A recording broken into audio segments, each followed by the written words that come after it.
Hello everyone and welcome back to another video from Wake&Tech. In this video, I'm going to show you how to change your business hours on Zendesk.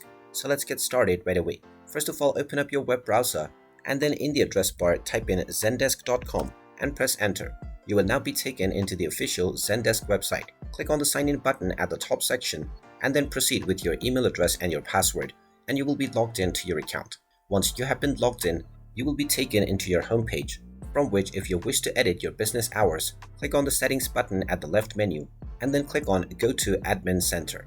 Now from the admin center menu, click on objects and rule and now scroll down and you will see schedules. Click on schedules and now you will be able to create a new schedule if you don't have one already, or you can edit a schedule that already exists.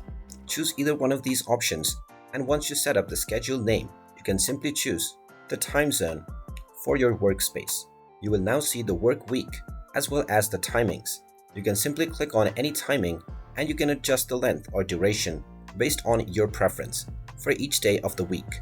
After you have set up your work schedule, you can click on the save button and now your work hours will be updated right away. And there you have it. That is how easy it is to change your business hours in Zendesk. If you find this video helpful, make sure you hit that like button and subscribe to our channel if you haven't done so already. Also ring that notification bell to never miss another update from us. Thank you for watching and I will see you again in the next video.